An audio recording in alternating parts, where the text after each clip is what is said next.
Friday classics. আহা, লাগলো বুঝি? অন্ধকারে না একদম দেখতে পাইনি। কে তুমি? পুরুষ মানুষের কণ্ঠস্বর শুনে রাধারানীর কান্না বন্ধ হলো। গলার স্বর তার অপরিচিত হলেও মনে হলো লোকটা বড় দয়ালু। সে বলল, আমি রাধারানী। কোথায় গেছিলে? রথ দেখতে গেছিলাম, এখন বাড়ি ফিরছি। অন্ধকারে বৃষ্টিতে পথ খুঁজে পাচ্ছি না। তোমার বাড়ি কোথায়? শ্রীরামপুর। উমা, সেই গো সেই, তিনি কাপড় কিনে পাঠিয়েছেন। হ্যাঁ গা পদ্মলাচুর, তুমি তাকে চেনো? তোমরা চেনো না? না। আমি ভাবলাম তোমাদের কুটুম্ব বুঝি, আমি চিনি না। দুটো কাপড়ে পদ্মলোচনের কম মুনাফা হয়নি। তার অকাল বিধবা মা ইহলোকের মায়া ত্যাগ করলেন। সমস্ত জগতে রাধারানীর আপন বলতে আর কেউ রইল না। আজ 8 বছর পর স্বর্গ এসে দাঁড়িয়েছে তার দুয়ারে। পাখির নীড়ের মতো চোখ জোড়া পরম মুগ্ধতায় দেখছিল রুক্মিণী কুমারকে। এতদিনে তার পূজা সম্পূর্ণ হয়েছে। পরম গোপনে হৃদয়ের গভীরে যাকে আসন পেতে দিয়েছিল সেই পুরুষ আজ তার সামনে এসে দাঁড়িয়েছে।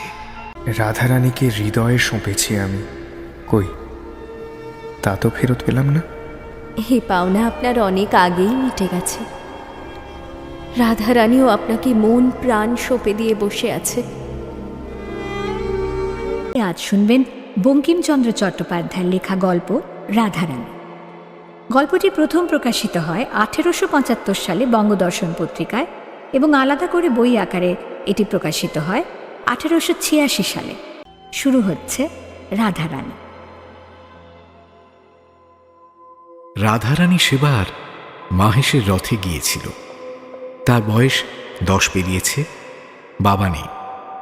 বাড়ির অবস্থা আগে ভালো থাকলেও এখন তথৈবচ।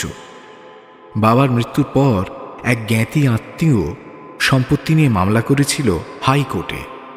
রাধারানীর মা সে মামলা হেরে যান। তারপরই সেই আত্মীয় ডিক্রি জারি করে ওদের বের করে দেয় বাড়ি থেকে। প্রায় 10 লক্ষ টাকার সম্পত্তি।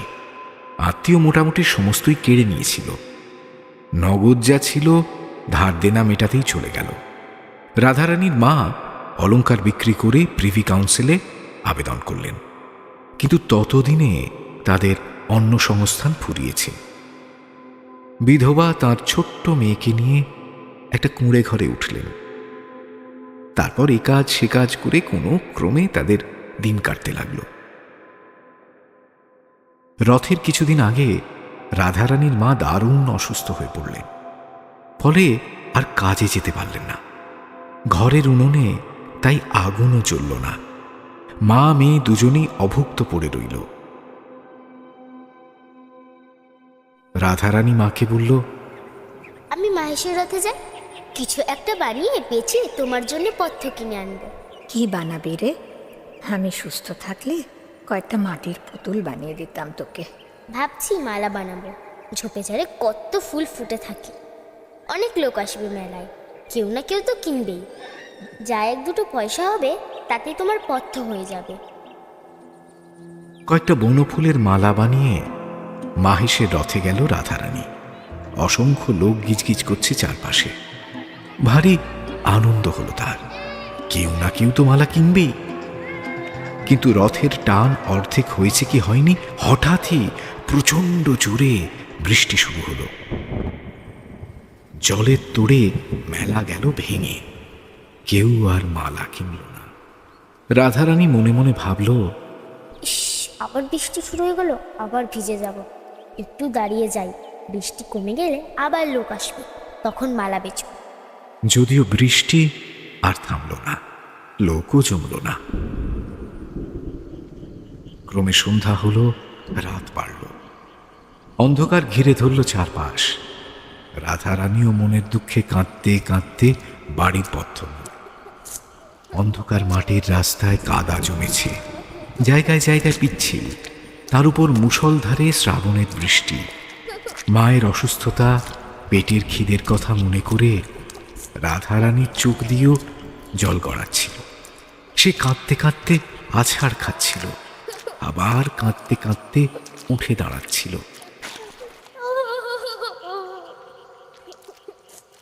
এত কিছুর পরেও সেই মালাগুলো রাধারানী ফেলে দেয়নি, বুকের মধ্যে জড়িয়ে রেখেছিল। এমন সময় অন্ধকারে হঠাৎ কে যেন রাধারানীকে ধাক্কা মারল।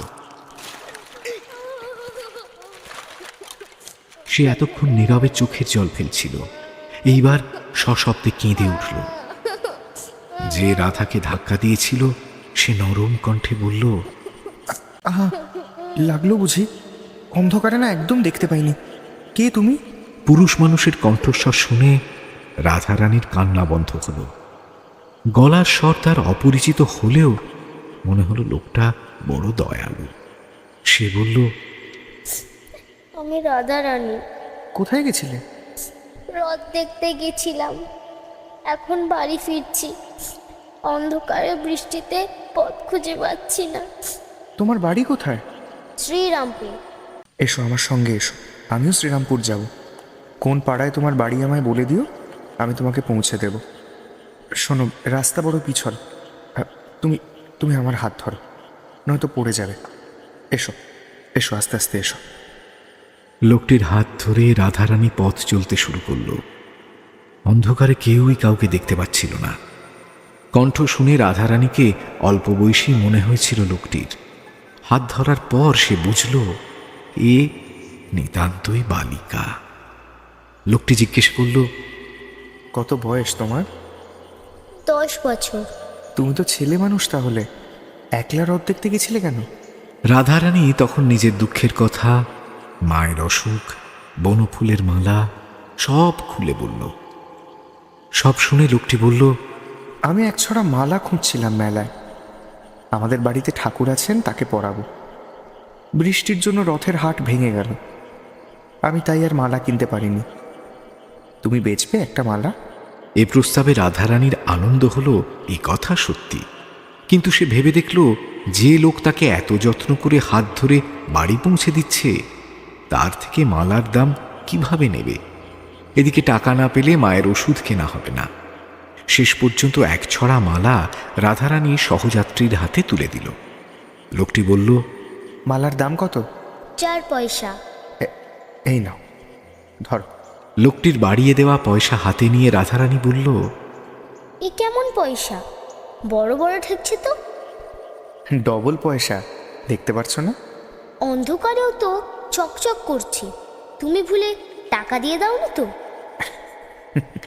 না না, নতুন কলের পয়সা কিনা, তাই চকচক করছে।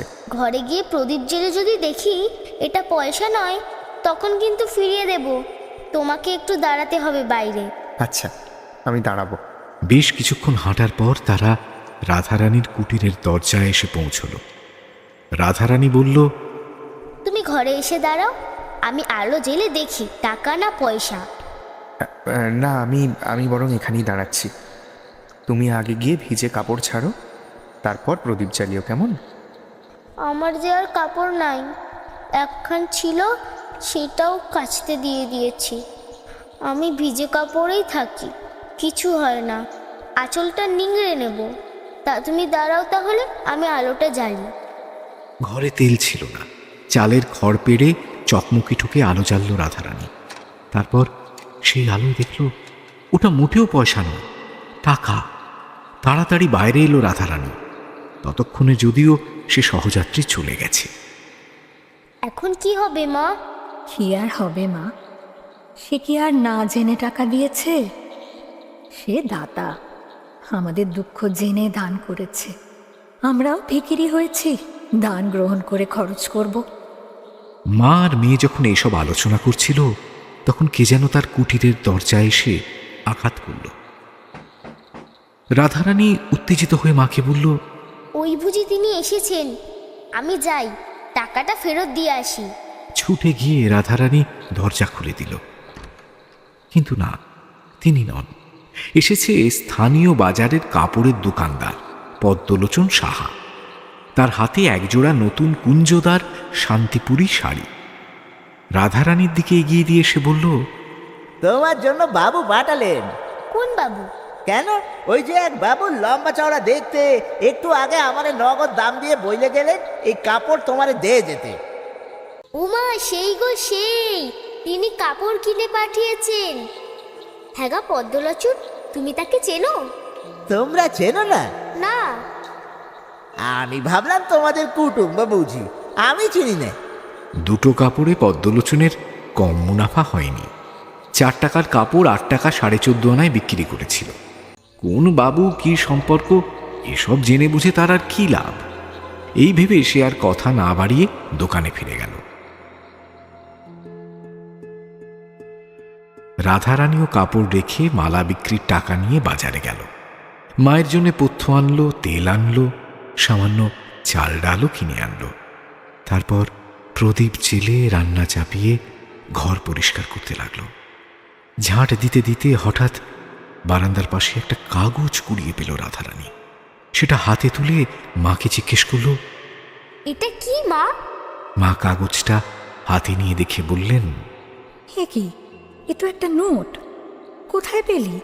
বারান্দায়। তবে কি তিনি ফেলে গেছেন?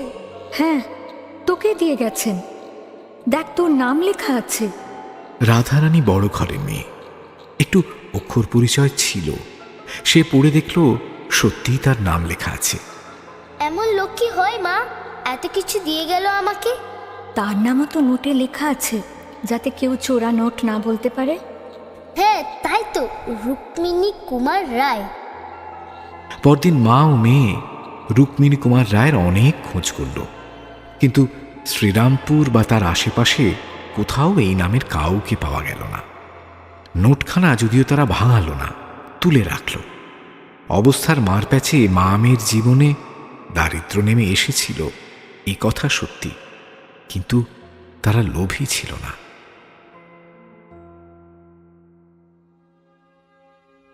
কয়েকদিন টানা ওষুধ খাওয়ার পরেও রাধারানীর মায়ের শরীর আরও খারাপ হতে লাগল।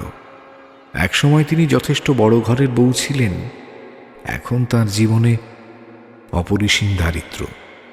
নতুন এই মানসিক ও শারীরিক যন্ত্রণা তার সহ্য হচ্ছিল না।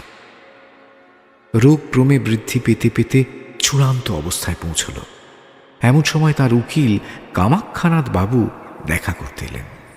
তিনি বললেন, বৌঠান, বিলেত থেকে খবর এসেছে, প্রিভি কাউন্সিল আপনার পক্ষে রায় দিয়েছেন। সব সম্পত্তি, আদালতের খরচ সব ফেরত দেওয়া হবে আপনাকে। ঘোর দুর্দিনে এই খবর শুনে রাধারানীর মা অঝরে কেঁদে ফেললেন। একটা দীর্ঘশ্বাস ফেলে কামাক্ষাবাবুকে বললেন,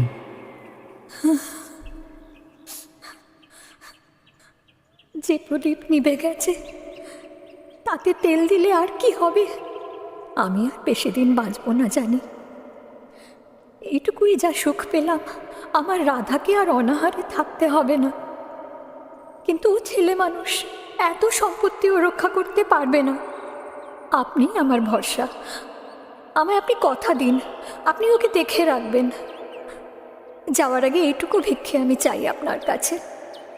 কামাক্ষাবাবু রাধারানীর বাবার বন্ধু ছিলেন।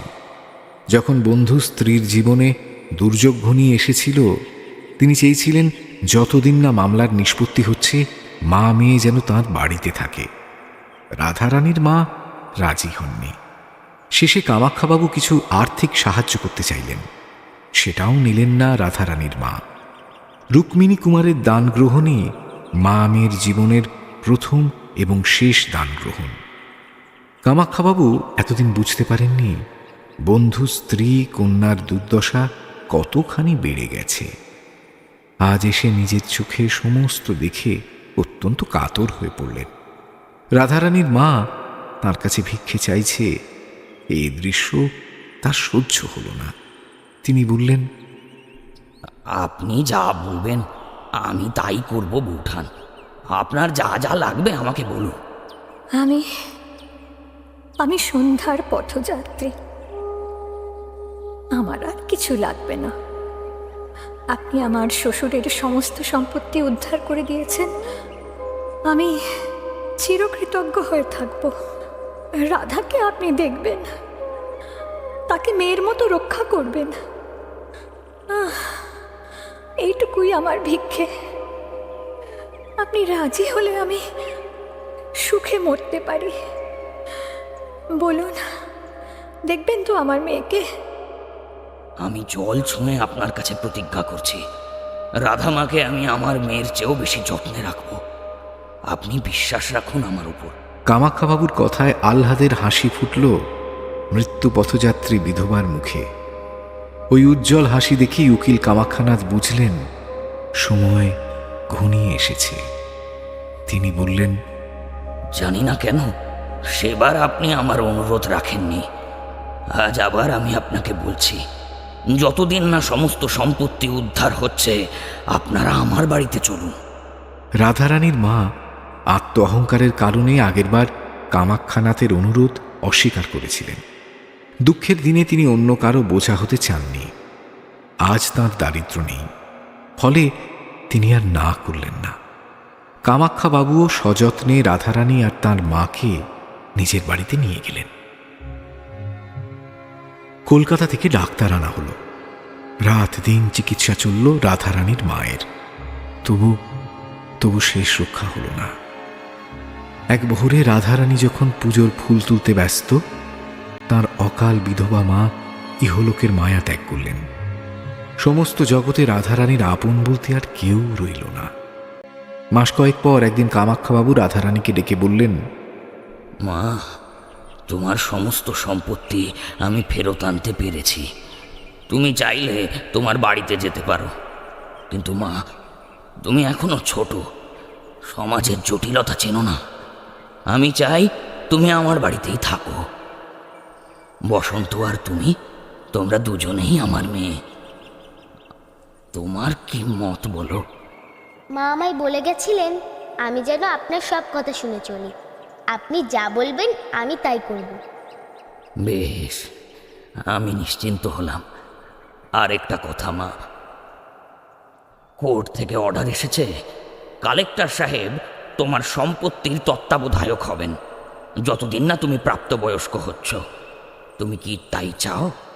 কোনো কালেক্টর সাহেবকে আমি চিনি না, আমি শুধু আপনাকেই চিনি। আপনি আমার অভিভাবক। আপনি থাকতে অন্য কেউ কেন আমার সম্পত্তির দেখাশোনা করবে? কামাখ্যাবাবুও এমনটাই চাইছিলেন। কালেক্টর সরকারি কর্মচারী, সে নিজে রাধারানীর জন্য যতটা করতে পারবে কোনো কালেক্টরই তা পারবে না। রাধারানীর সম্মতি পেয়ে তিনি কৌশলে কালেক্টর সাহেবকে দায়িত্ব থেকে সরিয়ে দিলেন। তারপর নিজে রাধারানীর সমস্ত সম্পত্তি তত্ত্বাবধান করতে লাগলেন। বাকি রইল শুধু উপযুক্ত পাত্র দেখে রাধারানীর বিবাহ। কামাখ্যাবাবু আধুনিক লোক, বাল্যবিবাহে তিনি বিশ্বাস করতেন না। তাই তিনি ঠিক করলেন যেদিন রাধারানী নিজে চাইবে বিয়ে করতে সেদিনই তিনি ব্যবস্থা করবেন। তার আগে আপাতত রাধারানী লেখাপড়া শিখুক। 5 বছর কেটে গেল। তারপর কালের দেবী যখন আবার মুখ তুলে তাকালেন কামাখ্যানাথের ঘরে, ততদিনে রাধারানীর বয়স 16 পেরিয়েছে। প্রথম যৌবনের স্নিগ্ধ সৌন্দর্য ঘিরে ধরেছে তার সর্বাঙ্গ। এইবার রাধারানীর বিয়ে দেওয়া যায়। কামাখ্যাবাবু তার মেয়ে বসন্ত কুমারীকে ডাকলেন। বসন্ত রাধারানীর সবচেয়ে প্রিয় সখী। কামাখ্যাবাবু বললেন, মা, আমি ঠিক করেছি রাধার বিয়ে দেব। তুমি ওর কাছে একবার জিজ্ঞেস করে দেখো ও রাজি কিনা। বসন্ত সলজ্জ হেসে মৃদু কণ্ঠে বলল, তোমার কথার ওপর রাধা কখনো না করবে না বাবা, কিন্তু কিন্তু কি মা? রাধার পছন্দের পাত্র তুমি খুঁজে পাবে না বাবা। কেন? বসন্তের চেহারা লাল হয়ে গেল লজ্জায়। বাবার সঙ্গে কিভাবে এসব কথা আলোচনা করা যায়? অথচ বাবাকে না জানালেও নয়। সে নরম কণ্ঠে বাবাকে বলল, রুক্মিণী কুমার রায় নামে কাউকে তুমি চেনো? না তো, কেন? রাধারানী রুক্মিণী কুমার ছাড়া আর কাউকে বিয়ে করবে না। কামাখ্যাবাবু বিস্মিত কণ্ঠে বললেন, সে কি, রাধামা তো বাড়ির বাইরেই বের হয় না। তাহলে রুক্মিণী কুমারের সঙ্গে আলাপ হলো কেমন করে? বসন্ত নত মুখে হাসল। তারপর মাহেশের রথের মেলার সমস্ত কাহিনী বাবার কাছে খুলে বলল। সব শুনে কামাখ্যানাথ বললেন, রুক্মিণী কুমার মহৎ পুরুষ, তাতে সন্দেহ নেই, কিন্তু তুমি রাধা মাকে বুঝিয়ে বলো সে একটা ভ্রমের মধ্যে আছে। বিয়ের সঙ্গে কৃতজ্ঞতাবোধের কোনো সম্পর্ক নেই। রুক্মিণী কুমার যা করেছিলেন তাতে রাধারানীর উচিত আজীবন তাঁর প্রতি কৃতজ্ঞ থাকা। যদি কখনো সুযোগ পাওয়া যায় তবে তাঁর উপকার করা, কিন্তু বিয়ে তো এভাবে হয় না মা। তাছাড়া তিনি কোন জাত, কত বয়স, তা আমরা কেউ জানি না। হতেই পারে তিনি বিবাহিত। তাছাড়া রুক্মিণী কুমারও যে রাধারানীকে বিয়ে করতে চাইবেন এমন কোনো সম্ভাবনাও তো নেই। সম্ভাবনা নেই তা রাধা জানে, কিন্তু সেই রাতের পর থেকে সে মনে মনে রুক্মিণী কুমারের একটা প্রতিমা গড়ে নিয়েছে। লোকে যেমন দেবতাকে পুজো করে, রাধাও তেমন রুক্মিণী কুমারকে মনে মনে পুজো করে। 5 বছর হলেও আমাদের বাড়িতে এসেছে, কিন্তু এমন কোনো দিন নেই যেদিনও রুক্মিণী কুমারের গল্প আমাকে বলেনি। বাবা, অন্য কারোর সঙ্গে বিয়ে দিলে রাধা সুখী হবে না। বুঝলাম মা, ঠিক আছে, দেখি খোঁজ খবর করে রুক্মিণী কুমারকে পাওয়া যায় কিনা। সেই দিন থেকে কামাখ্যানাথ রুক্মিণী কুমারের খোঁজ শুরু করলেন। সারা বাংলায় যে যে অঞ্চলে তাঁর জানাশোনা ছিল সব জায়গায় পত্র পাঠালেন, সংবাদপত্রে বিজ্ঞাপন দিলেন। বাবু রুক্মিণী কুমার রায় নিম্ন স্বাক্ষরকারী ব্যক্তির সঙ্গে সাক্ষাৎ করবেন, বিশেষ প্রয়োজন। এতে রুক্মিণী বাবুর অসন্তোষের কোনো কারণ উপস্থিত হবে না। উকিল শ্রী কামাখ্যানাথ রায়, শ্রীরামপুর। কিন্তু কিছুতেই রুক্মিণী কুমারের কোনো সন্ধান পাওয়া গেল না। দিন গেল, মাস গেল, বছর গেল, তবু রুক্মিণী কুমার এলো না। এরই মধ্যে আবার একটি বিপদ এসে উপস্থিত হল রাধারানীর জীবনে। কামাখ্যানাথ মারা গেলেন। রাধারানীর মনে হল সে যেন দ্বিতীয়বার পিতৃহীন হল। কামাখ্যাবাবু শ্রাদ্ধ শান্তি মিটে যাওয়ার পর রাধারানী বসন্তকে ডেকে বলল, সখী, এবার আমায় আজ্ঞা দাও, আমি বাড়ি ফিরি। আমি তোমাকে আজ্ঞা দেবার কে? কিন্তু তুমি একা একা সব পারবে? এবার তো একা হাতেই সব করতে হবে। আর কে আছে তোমার বা আমার? তুমি এখানে সামলাও, আমিও ফিরে গিয়ে ওদিকটা দেখি। বেশ, মাঝে মধ্যে চিঠি দিও। কোনো সমস্যা হলে কিন্তু জানাবে। নিশ্চয়ই জানাবো। এই জগতে তুমি ছাড়া আর আমার আপন কে আছে? থাক, আর আমার সামনে ঢং করতে হবে না। আমি জানি আমার চেয়েও আপন একজন আছে তোমার। সে তো মরীচিকা, কিন্তু তুমি তো বাস্তব। কথা বলতে বলতে বসন্তকে জড়িয়ে ধরল রাধা। বসন্তও বুকে টেনে নিল নিজের প্রিয় সখীকে। শুভ দিন দেখে নিজের বাড়িতে ফিরে গেল রাধারানী। বেঁচে থাকতে কামাখ্যানাথ রাধারানীর সম্পত্তি দেখভাল করার জন্য উপযুক্ত লোক ঠিক করে রেখেছিলেন। রাধারানীকে তাই খুব বেশি পরিশ্রম করতে হলো না। মাসখানেক পর রুক্মিণী কুমারের প্রাসাদ নামে একটা অনাথালয় তৈরি করার জন্য গভর্নমেন্টকে 2 লক্ষ টাকা পাঠালো রাধারানী। প্রস্তাবিত নাম শুনে সরকারি কর্মচারীরা খানিক বিস্মিত হলেও টাকা যখন পর্যাপ্ত আছে দ্রুতই নির্মাণ কাজ শুরু হলো। রাধারানী আর তার মায়ের কুটির ছিল শ্রীরামপুরে, যদিও তাদের আসল বাড়ি রাজপুর, শ্রীরামপুর থেকে খানিক দূরে। এই গ্রামেই রাধারানীর পৈতৃক বাড়ির সামনে রুক্মিণী কুমারের প্রাসাদ তৈরি হলো। কয়েকদিনের মধ্যেই নানান দেশ থেকে দিন দুঃখী অনাথ লোকজন এসে বসবাস শুরু করল সেখানে। আরও 3 বছর কাটল। একদিন সকালে এক ভদ্রলোক এসে দাঁড়ালেন অনাথালয়ের সামনের রাস্তায়। লোকটির বয়স 35-36। ধীর স্থির চেহারা, চোখজোড়া গম্ভীর। সাজ পোশাকে আর্থিক সচ্ছলতার ছাপ স্পষ্ট। রুক্মিণী কুমারের প্রাসাদের দরজায় এসে তিনি দারোয়ানকে জিজ্ঞেস করলেন, এটা কার বাড়ি? এটা কারোর বাড়ি নয়, এখানে অনাথ দুঃখী লোকেরা থাকে। আমি কি ভিতরে গিয়ে একটু দেখতে পারি? নিশ্চয়ই পারেন, আসুন আসুন আমার সঙ্গে। দারোয়ানের সঙ্গে ভেতরে ঢুকে চারপাশ খুঁটিয়ে দেখলেন আগন্তুক। তারপর নরম হেসে বললেন, বাহ, খুব ভালো লাগলো সমস্ত দেখে। কে তৈরি করেছেন এই অনাথালয়? রুক্মিণী কুমার? না না, একজন স্ত্রী লোক এই বাড়ি বানিয়েছে। তাহলে এর নাম রুক্মিণী কুমারের প্রাসাদ কেন? তা আমি জানি না। রুক্মিণী কুমার কার নাম? নত মুখে ঘাড় নাড়ল দারোয়ান, বলল, আরে জানি না। যিনি এই বাড়ি বানিয়েছেন তিনি কোথায় থাকেন? রাস্তার ওপাশে একটা বিশাল অট্টালিকা দেখিয়ে দারোয়ান বলল, ওই যে বাড়িটা দেখছেন রাস্তার ওইদিকে, ওইখানে। আগন্তুক বাড়িটার দিকে তাকিয়ে কি যেন একটু ভাবলেন, তারপর গলার স্বর এক খাদ নামিয়ে মোলায়েম কণ্ঠে বললেন, তুমি কি বলতে পারবে যে স্ত্রীলোক এই অনাথালয় বানিয়েছেন, যিনি ওই বাড়িতে থাকেন, তিনি পরপুরুষের সঙ্গে দেখা করেন? আমার কথা অন্যভাবে নিও না। এখন অনেক বড় মানুষের মেয়ে মেমলোকের মতো বাড়ির বাইরে বেরোয়, এই জন্যই জিজ্ঞেস করছি। দেখুন, উনি ওরকম মেয়ে নন। আচ্ছা, বুঝলাম। দারোয়ানের সঙ্গে কথা শেষ করে রাস্তা পেরোলেন আগন্তুক। তারপর ধীর স্থির পদক্ষেপে রাধারানীর বাড়ির ভিতরে ঢুকে গেলেন। কাছারি ঘরে দেওয়ানজির সঙ্গে দেখা হলো আগন্তুকের। তিনি দেওয়ানজিকে বললেন, এই চিঠিটা আপনার মনিবের কাছে পৌঁছে দিন, আর উত্তরটা নিয়ে আসুন। দেওয়ানজি দেখলেন আগন্তুকের পরিচ্ছদ বাঙালি ভদ্রলোকের মতো, খুব বেশি গোছালো নয়, আবার একেবারে উদাসীনও নয়। আঙুলে একটা বিশাল বড় হীরের আংটি। এত বড় হীরে তিনি আগে কোনোদিন দেখেননি। তিনি বললেন, আমার মনিব স্ত্রী লোক, অল্প বয়সী।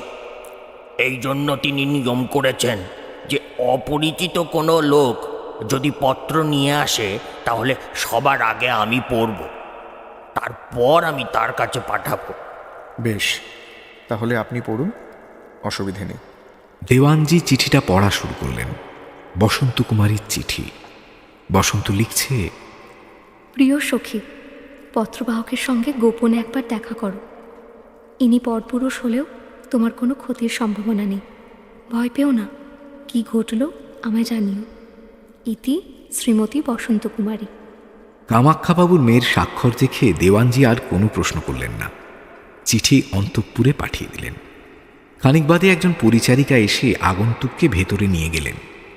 রাধারানীর অন্তঃপুরে এই প্রথম একজন পুরুষ মানুষ প্রবেশ করল। একটা সুদৃশ্য আরামকে দ্বারা দেখিয়ে পরিচারিকা বলল, আপনি এখানে বসুন, আমি দিদিমণিকে ডেকে আনছি। আগন্তুক বসে পড়লেন। খানিক বাদে রাধারানী ঘরে ঢুকল। সে দেখল আগন্তুক গৌরবর্ণ, দীর্ঘ শরীর, ঘন কালো চুল, চোখজোড়া দিঘির মতো, চেহারা একই সঙ্গে কঠিন এবং কোমল। আগন্তুকের আঙুলে থাকা বড় হীরের আংটিটাও নজর এড়াল না রাধারানীর। আগন্তুকও দেখলেন রাধারানীকে। তাঁর মনে হলো এই ঘরে যেন হঠাৎই এক অভিনব সূর্যোদয় হল। রূপের আলোকে তাঁর সারা শরীর উজ্জ্বল হয়ে উঠল। আগন্তুক চুপচাপ বসে কেবল রাধারানীকেই দেখতে লাগলেন।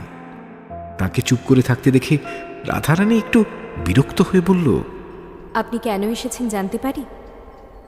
আমি এভাবে পরপুরুষের সঙ্গে দেখা করি না। নেহাত বসন্ত বললেও তাই।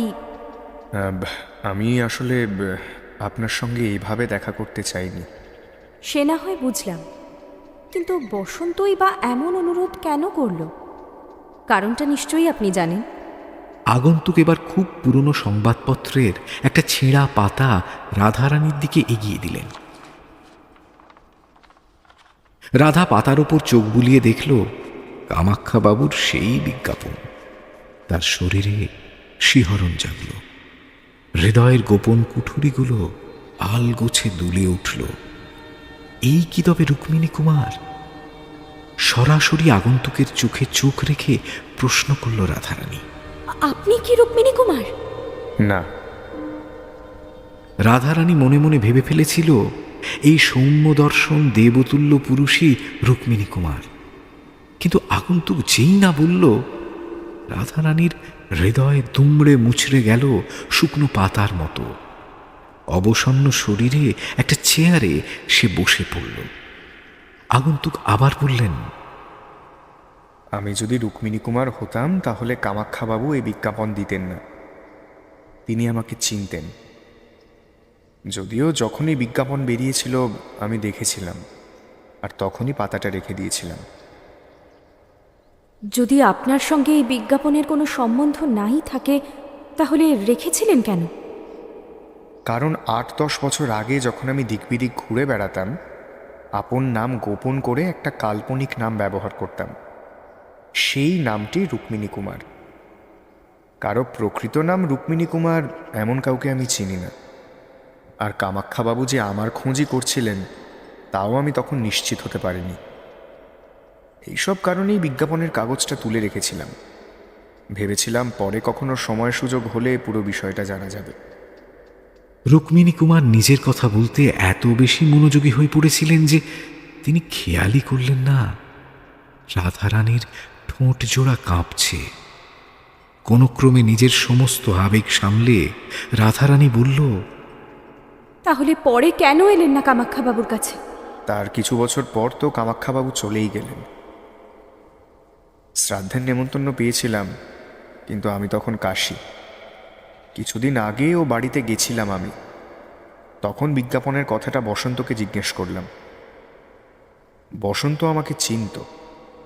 সে তখন আমাকে রাধারানীর কথা বলল।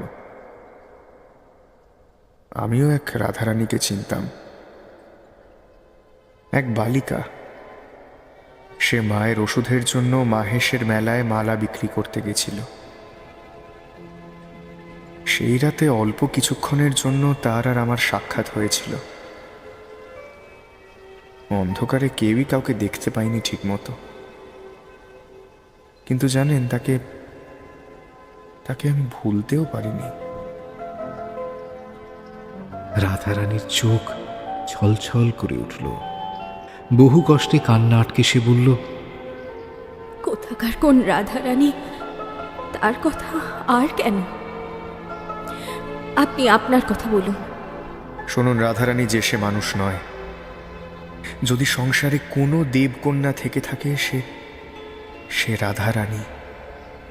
সে পবিত্র, নিষ্পাপ। তার হৃদয়ে কোনো জটিলতা নেই।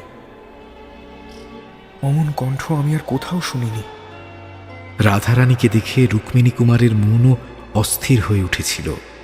তিনি এখনো জানেন না সামনে যে নারী বসে আছেন তিনি কে। তবু তার মনে হচ্ছিল এই কণ্ঠ বড় চেনা। এই কি তবে সেই রাধারানী? তা কি করে সম্ভব? কোথায় সেই কুটির নিবাসী জন্মভিখারিণী, আর কোথায় এই উচ্চপ্রাসাদ বিহারিণী ইন্দ্রাণী? এদিকে রাধারানীও মনে মনে ভাবছিল, আজ ৮ বছর পর স্বর্গ এসে দাঁড়িয়েছে তার দুয়ারে। পাখির নীড়ের মতো চোখ জোড়া পরম মুগ্ধতায় দেখছিল রুক্মিণী কুমারকে। এতদিনে তার পূজা সম্পূর্ণ হয়েছে। পরম গোপনে হৃদয়ের গভীরে যাকে আসন পেতে দিয়েছিল, সেই পুরুষ আজ তার সামনে এসে দাঁড়িয়েছে। বুঝলাম আপনার রাধারানী অসামান্য, কিন্তু আমার সঙ্গে আপনি কেন দেখা করতে এসেছেন তা তো বললেন না। রুক্মিণী কুমার একটু অপ্রতিভ হয়ে বললেন, সেই কথাই তো বলছিলাম। আমি সেই রাধারানীকে চিনতাম,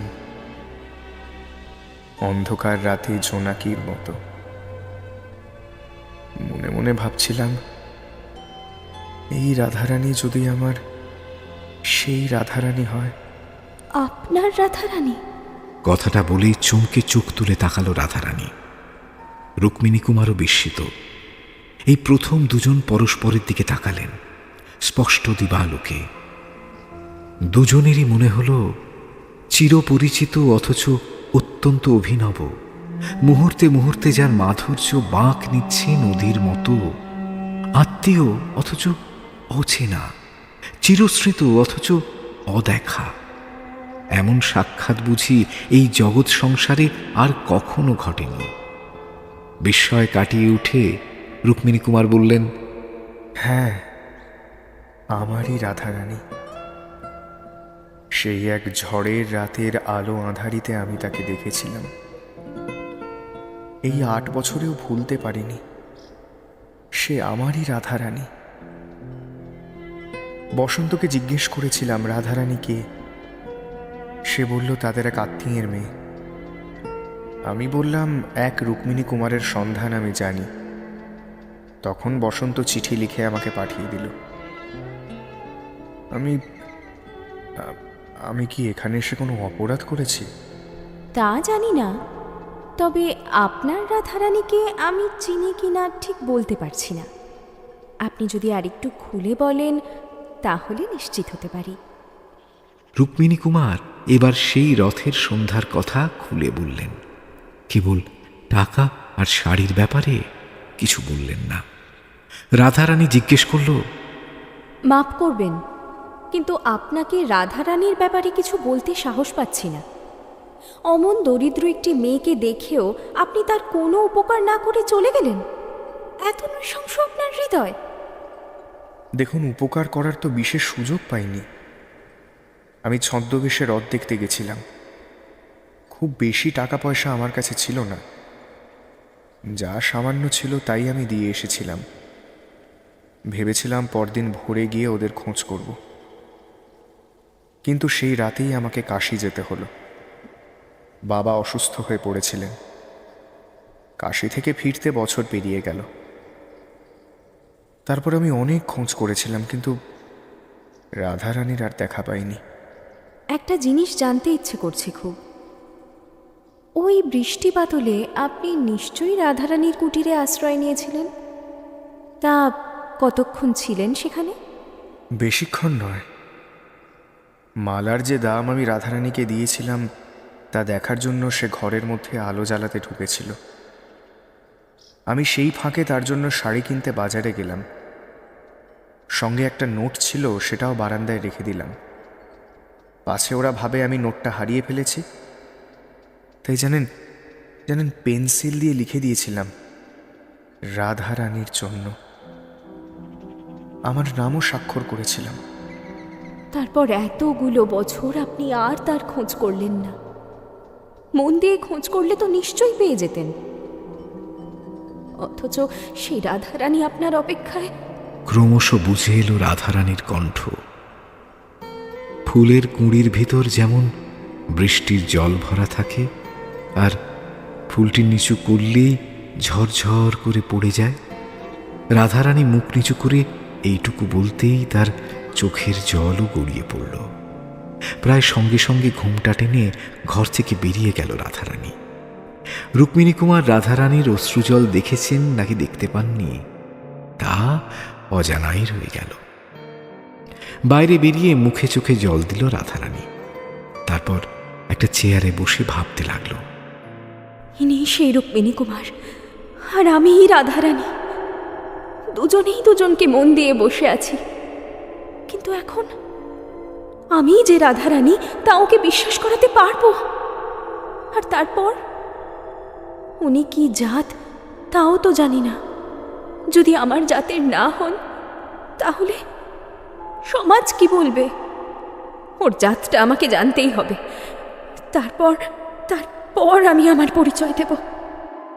ভাবতে ভাবতে রাধারানীর নাকের পাটা ফেঁপে উঠল, ঠোঁট ফুলে উঠল অভিমানে, চোখ জোড়া ছলছল করে উঠল। এবার তার মনে এক নতুন ভাবনার উদয় হয়েছে। উনি আমার জাতি হলেই বাকি, যা বয়স, যদি বিবাহিত হন। না না, তা হবে না। নাম জপ করে মরি তাও ভালো, কিন্তু সতীনের ঘর করতে পারবো না। তাহলে এখন আমি কি করব?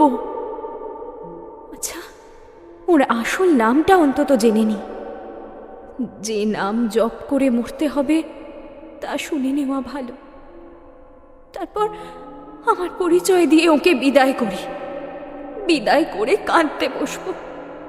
পোড়ামুখী বসন্ত, সখী আমার, না জেনে না বুঝে এ কেমন শাখের করার তুই পাঠালি। যাকে যা হয়ে গেছে আর তা ভেবে কি লাভ? যাই, নিজের পরিচয়টা দিই। ভাবনা থামিয়ে রাধারানী এবার সেই নোটটা বের করে আনলো। তার প্রাণের চেয়েও প্রিয় সে স্মৃতি। নোটখানা আঁচলে বাঁধল। বাঁধতে বাঁধতে একটা নতুন ভাবনা জাগল তার মনে। এই ভাবনা সুখের ভাবনা। অনাগত ভবিষ্যতের এক পশলা আনন্দ ছুঁয়ে গেল তার হৃদয়। তার মনে হলো, আচ্ছা, মনের বাসনা যদি পূর্ণ হয় তখন শেষ কথাটা কে বলবে?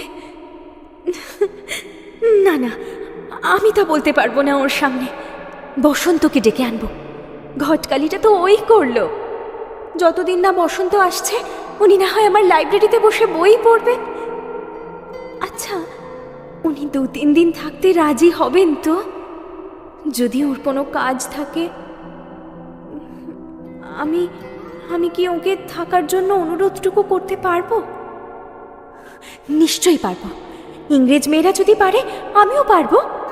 জানি এ দেশে তাতে নিন্দে হবে, কিন্তু লোকনিন্দের ভয় কোন কাজটাই বা আমি করি। 19 বছর বয়স তো হয়ে গেল, এখনো তো বিয়ে করলাম না। এটাই তো ইংরেজ মেয়েদের মতো কাজ। ভাবতে ভাবতে কখন যেন রাধারানীর চেহারায় আবার শ্রাবণের কালো মেঘ এসে জমা হলো। ক্রমশ বিষণ্ণতা ঘিরে ধরল লজ্জানত চোখ জোড়ায়। একটা বিপরীত ভাবনা উকি দিয়েছে রাধারানীর মনে। মোমবাতিতে গড়া মেয়েদের মনে হয় পুরুষ মানুষই সমস্ত কথা শুরু করবে। রাধারানীর মনে কু ডাকল, উনি যদি থাকার কথাটা না তোলেন তখন কি হবে? মনে মনে ঈশ্বরকে স্মরণ করল রাধারানী। হে ভগবান, বলে দাও আমি কি করব। আমার লজ্জাও তোমার দান, আর এখন যে আগুনে পড়ছি তাও তোমার সৃষ্টি। নতুন এই আগুনে কি আমার পুরনো লজ্জা পুড়ে যাবে না? মাধব, হে মাধব, তুমি আমায় দয়া করো। আজ লজ্জার আবরণ কেড়ে নাও। তোমার কৃপায় যেন আমি এক দণ্ডের জন্য মুখরা হতে পারি। ভগবান বোধহয় রাধারানীর প্রার্থনা শুনতে পেলেন। সমস্ত ভাবনা চিন্তা দূরে সরিয়ে রাধারানী দুলকি চালে আবার ঘরের মধ্যে ঢুকল। তাকে দেখে রুক্মিণী কুমার ব্যস্ত কণ্ঠে বললেন, ক্ষমা করবেন, আপনি আমাকে বিদায় জানাননি। আমি যা জানতে এসেছি তাও জানতে পারলাম না, তাই এখনো অপেক্ষা করছিলাম। এ বাড়িতে একজন রাধারানী আছে, তা সত্য।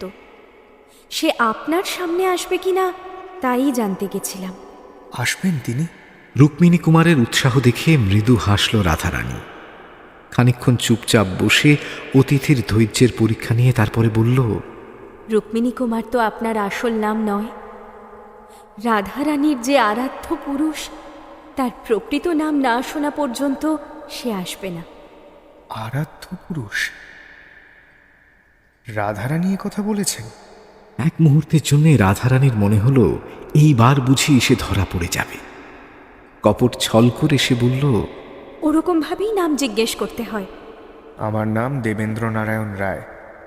রাধারানী মনে মনে ঈশ্বরকে ডেকে বলল, জয় জগদীশ্বর, তোমার কৃপা অনন্ত।